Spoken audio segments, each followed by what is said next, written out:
वक्रतुंड महाकाय सूर्यकोटि संप्रभ निर्विघ्न कुरु मे देव सर्वकार्येषु सर्वदा। जय श्री गणेश। आप सभी को सकट तिल चौथ की हार्दिक शुभकामनाएं। आज सुनेंगे सकट तिल चौथ कथा और इसके साथ ही सकटा माता की भी कथा सुनेंगे। सकट चौथ के दिन भगवान श्री गणेश के साथ माता संकटा की भी पूजा की जाती है।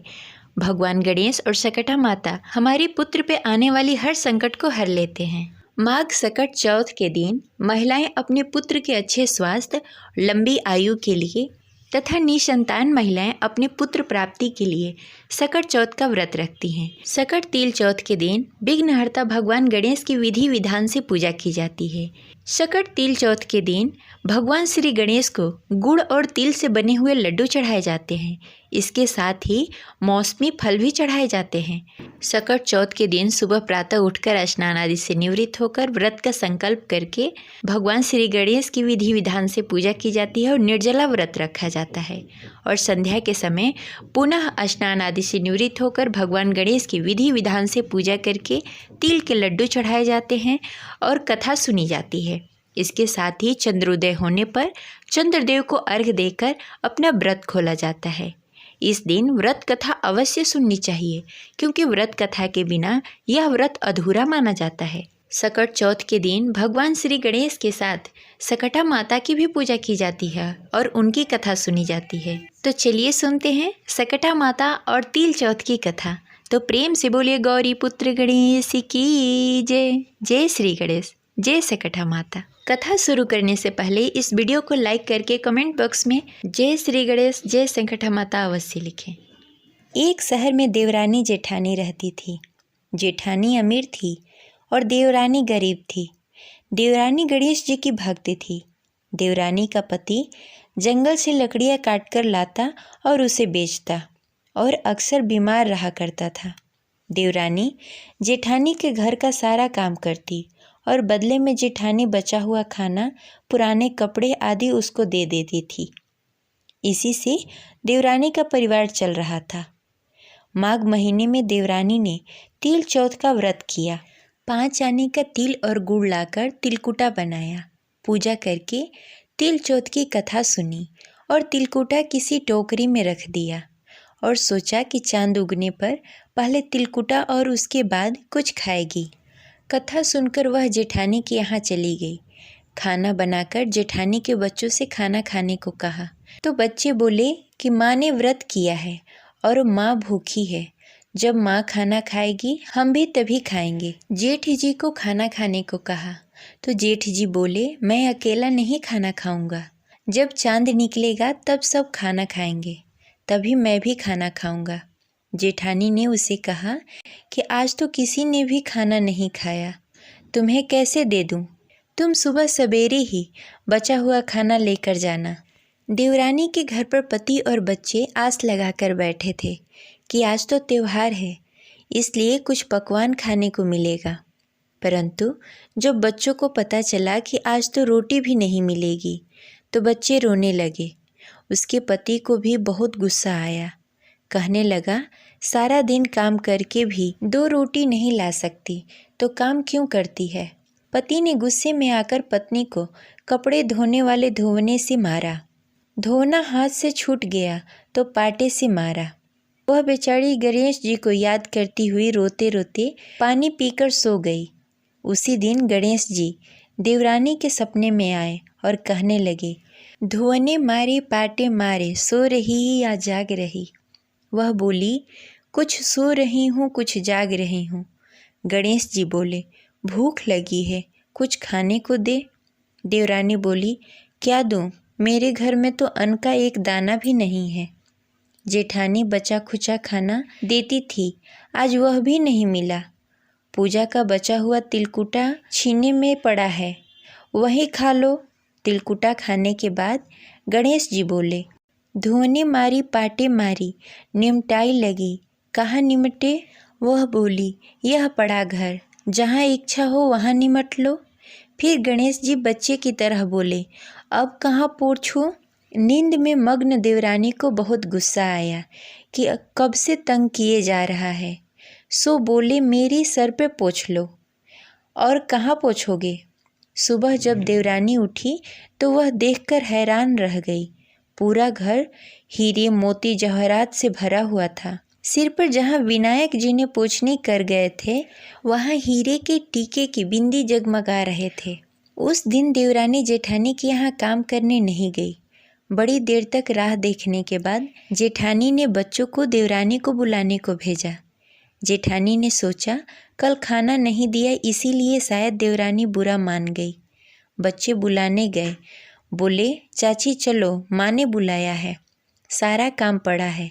देवरानी ने जवाब दिया, अब उसकी ज़रूरत नहीं है, घर में सब कुछ भरपूर है। गणेश जी के आशीर्वाद से बच्चों ने घर जाकर माँ को बताया कि चाची के घर पे पूरा हीरा मोती और जवाहरात भरे हुए हैं। जेठानी दौड़ते हुए देवरानी के पास आई और पूछा कि यह सब कैसे हुआ।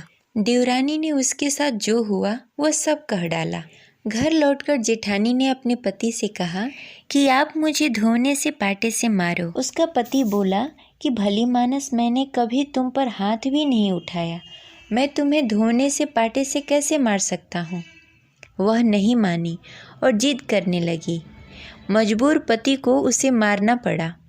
उसने ढेर सारा घी डालकर चूरमा बनाया और छीके में रखकर सो गई। रात को विनायक जी सपने में आए और कहने लगे, भूख लगी है, क्या खाऊं?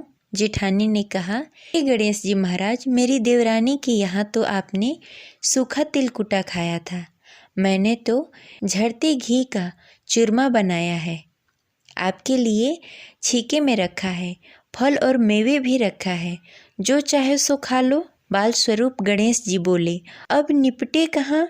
जेठानी बोली, उसके यहाँ तो टूटी फूटी झोपड़ी थी, मेरे यहाँ तो कंचन और महल है, जहाँ चाहो वहाँ निपटो।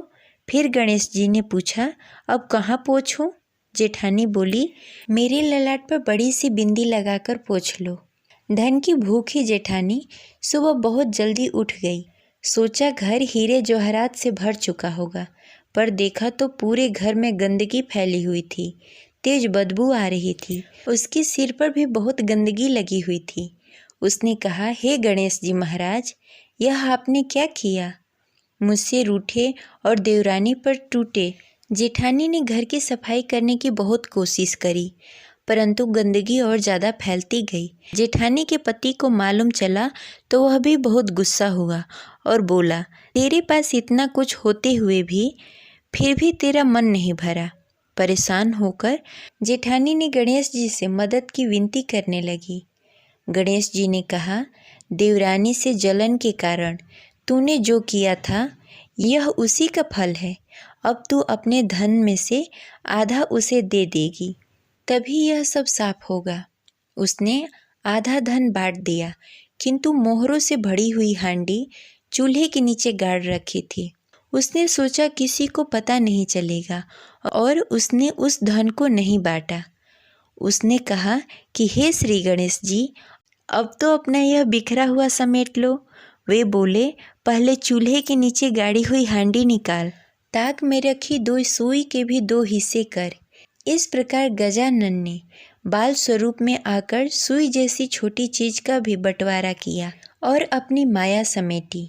हे गणेश जी महाराज, जैसी आपने देवरानी पर कृपा की, वैसी सब पर करना। कहानी कहने वाले, सुनने वाले और हुकारा भरने वाले सब पर कृपा करना, किंतु जेठानी को जैसी सजा दी वैसी किसी को मत देना। बोलो गणेश जी महाराज की जय। अब चलिए सुनते हैं संकटा माता की कथा। जय संकटा माता। प्राचीन समय की बात है, एक नगर में एक बुढ़िया रहती थी। उस बुढ़िया का एक बेटा था जिसका नाम रामनाथ था। रामनाथ धन कमाने के लिए परदेश चला गया।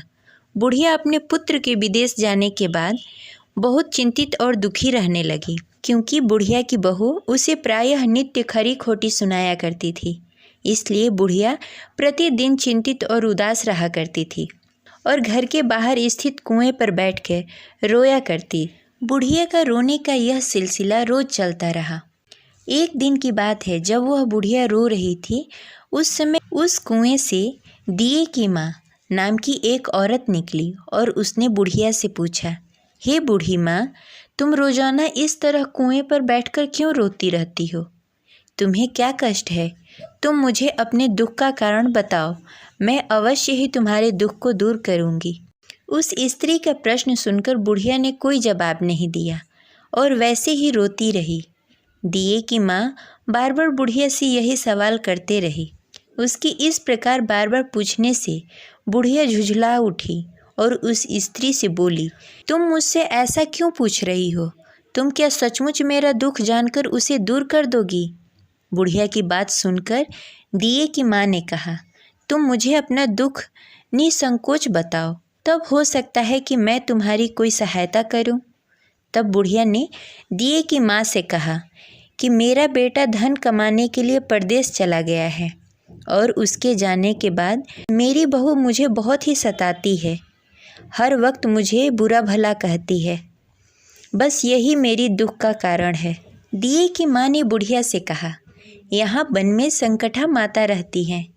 तुम उनके पास जाकर अपना दुख उन्हें सुनाकर उनसे प्रार्थना करो कि वह तुम्हारे कष्टों को दूर कर दें। संकटा माता बहुत दयालु हैं, दुखियों के दुख को दूर करती हैं, निसंतानों को संतान देती हैं, निर्बल को बल देती हैं और अभागों को भाग्यवान बनाती हैं। उनकी कृपा से सौभाग्यवती स्त्रियों का सौभाग्य अचल हो जाता है और कुंवारी कन्याओं को उनकी इच्छा के अनुसार वर प्राप्ति होती है। रोगी व्यक्ति अपने रोग से मुक्त हो जाता है। इसके अलावा जो कोई भी मनोकामना हो, संकटा माता सभी को पूरा करती हैं, इसमें कोई संदेह नहीं है।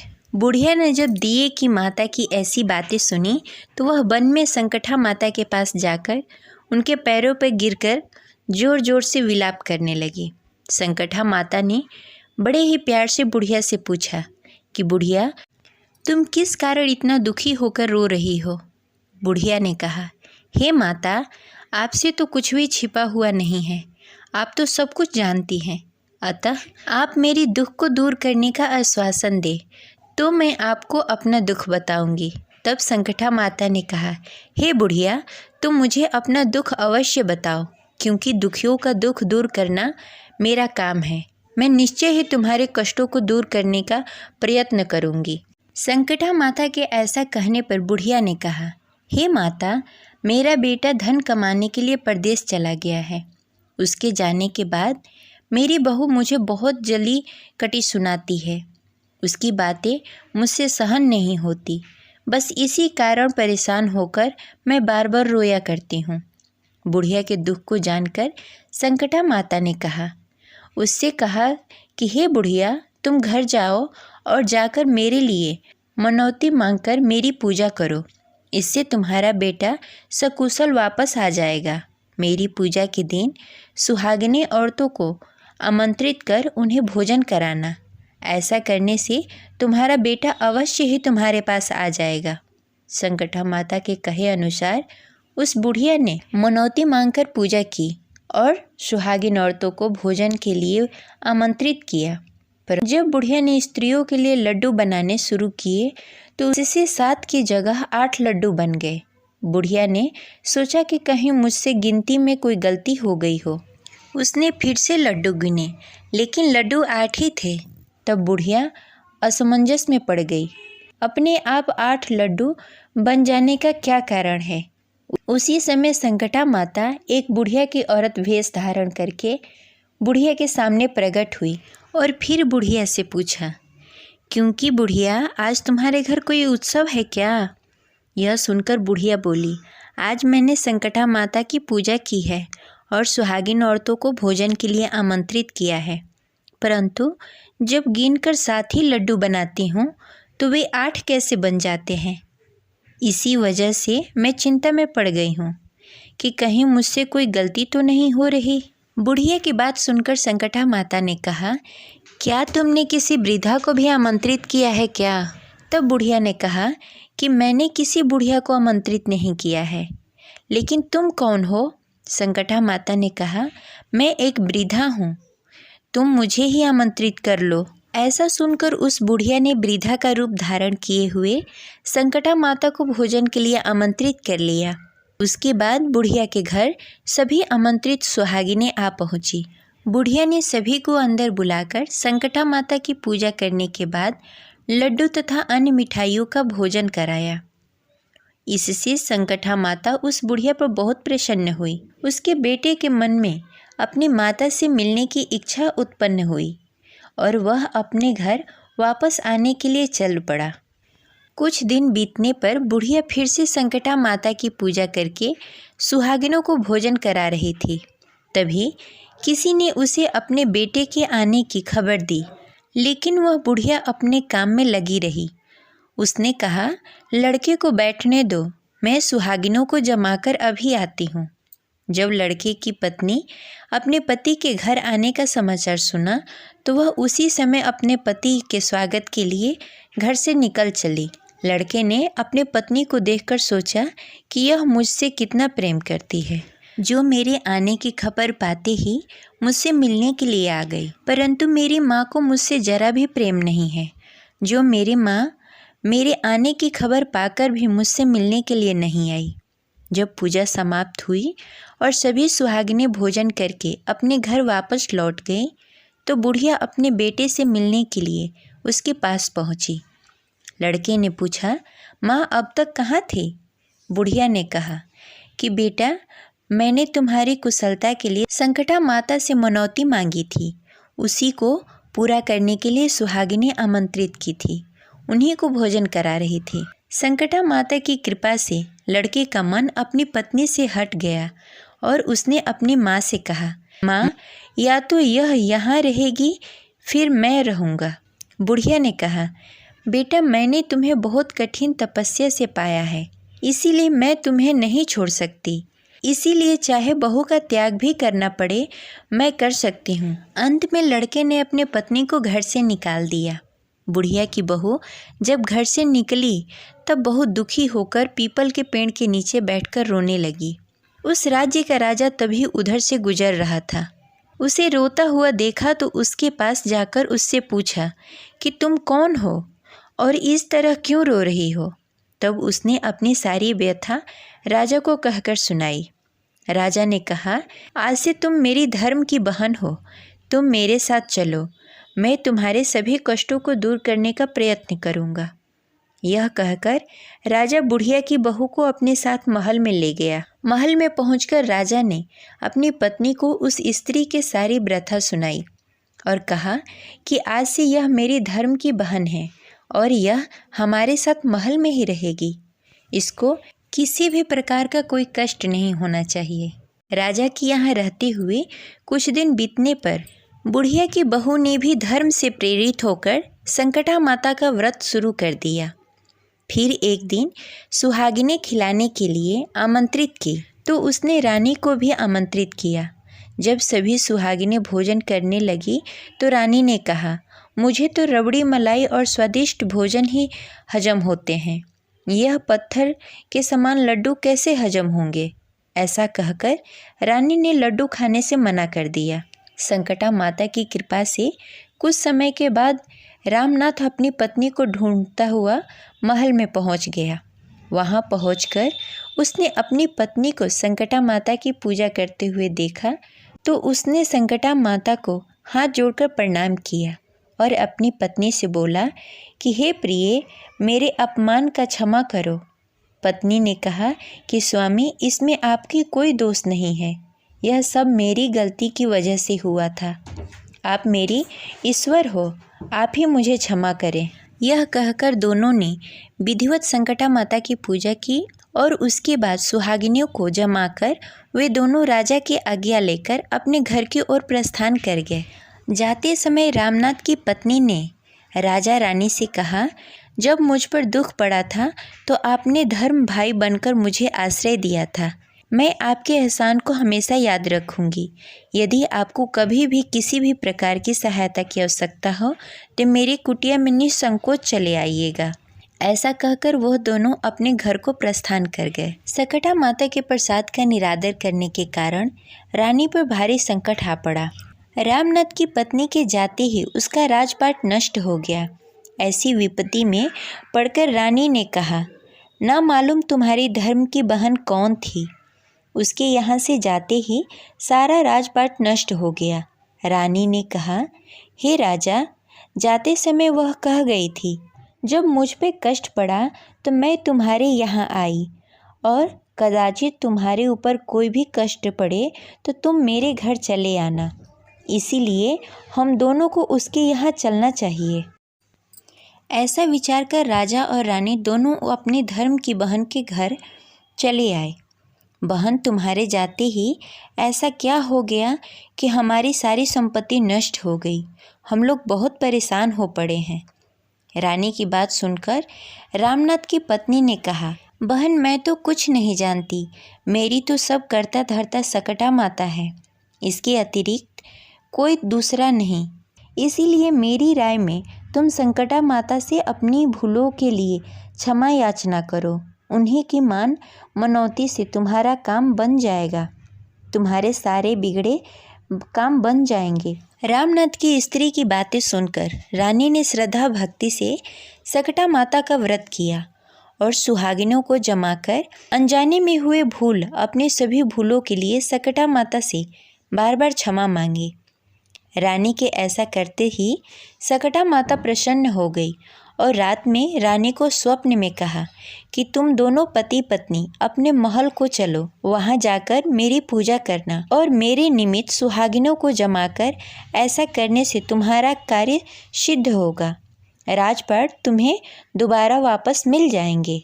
सुबह होते ही रानी ने अपने स्वप्न के बारे में राजा को बताई। रानी की बात सुनते ही राजा उसी क्षण रानी को साथ लेकर महल की ओर चल पड़े। महल में आने के बाद राजा रानी ने सकटा माता से कहे अनुसार पूर्ण भक्ति भाव से माता संकटा की पूजा की और सुहागिनों को भोजन कराया। ऐसा करने से उसका बिगड़ा हुआ सारा समय सुधर गया और सारा राजपाट उन्हें वापस मिल गया और वह पहले की तरह राज्य को भोगने लगी। बोलो प्रेम से सकटा माता की जय। गणेश जी महाराज की जय। हर हर महादेव।